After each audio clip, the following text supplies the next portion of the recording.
toutes et bonjour à tous.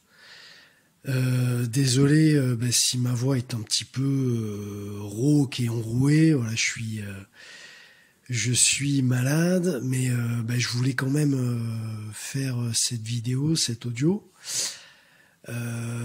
parce que en fait là, je vais commencer à approfondir les explications des aspects astrologiques, avec on va dire des aspects moins mis en avant habituellement. En tout cas moins médiatique, on va dire entre guillemets, moins médiatisé. Je dirais que en fait les 5 grands aspects majeurs que j'ai pu précédemment vous présenter, et les aspects qui étaient donc la conjonction, le sextile, le carré, le trigone et l'opposition. Mais en fait il faut savoir qu'en astrologie et dans ces différents courants, il existe en réalité, on va dire, une foultitude d'aspects. Et par facilité ou peut-être par, manque de subtilité, on va les classer dans une immense catégorie qu'on a appelée les aspects mineurs.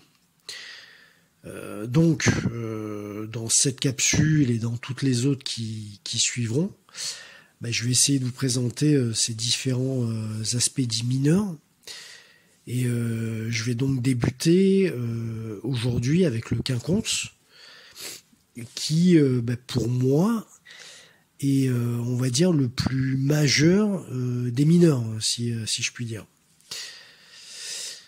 Alors, je trouve que l'analyse de cet aspect dans un thème natal ou bien lors de transit est en fait assez intéressant, car même si cet aspect, on va dire, va générer une véritable tension intérieure, cette tension sera là pour provoquer une remise en question, un changement insoluble, ou bien pour nous pousser à mettre fin à quelque chose, tout abandonner pour recommencer, mais autrement.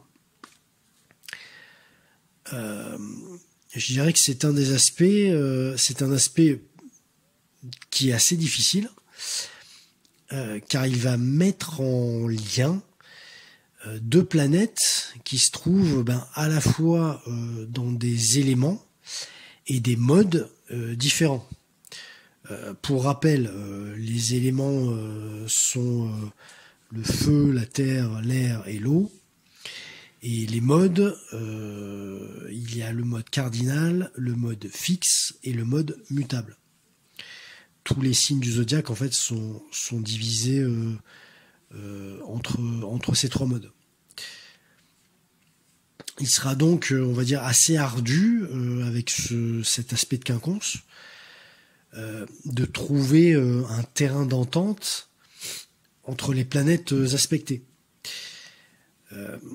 Le quinconce, c'est vraiment un aspect, on va dire, de rupture, qui invite à une espèce d'ajustement, d'équilibrage.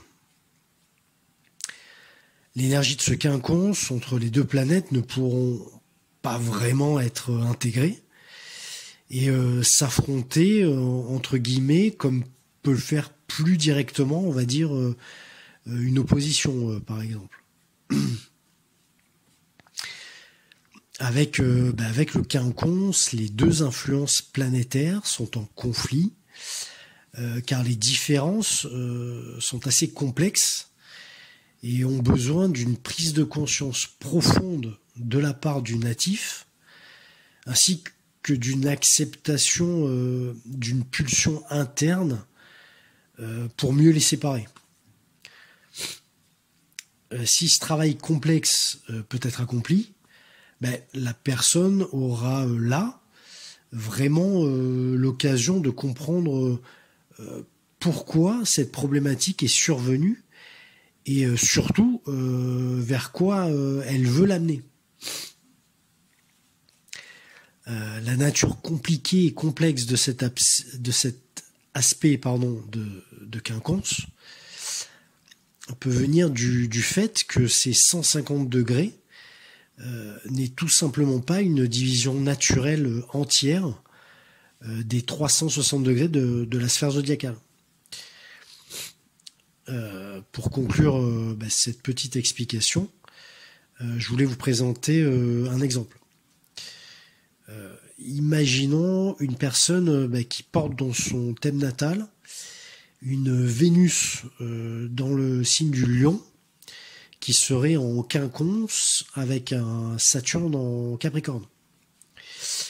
On pourra interpréter cet aspect en disant que d'un côté, le natif aura tout naturellement un besoin d'une vie amoureuse, on va dire effervescente, très enjouée et épanouissante. Et de l'autre, un grand besoin de sérieux, de travail acharné pour se construire une grande sécurité et une stabilité. Avec l'aspect de quinconce, la personne aura donc de grandes chances de se sentir tiraillée entre son besoin de plaisir, d'excitation, et son besoin de raison et de pondération. Elle aura donc du mal à concilier les deux, naturellement en tout cas, car elle vivra toujours avec l'impression qu'elle devrait faire autrement, c'est-à-dire en utilisant l'énergie inverse insufflée par l'autre planète. Dans ce cas précis, cela pourrait conduire à vivre, on va dire régulièrement, des périodes de malaise ou bien un certain sentiment de culpabilité. Voilà pour cette explication de l'aspect de quinconce. J'espère que avec ma voix vous aurez bien pu tout comprendre et entendre. Je vous dis à très vite, j'espère en meilleure forme, et je vous dis à très très vite donc. Merci encore de votre écoute. Au revoir.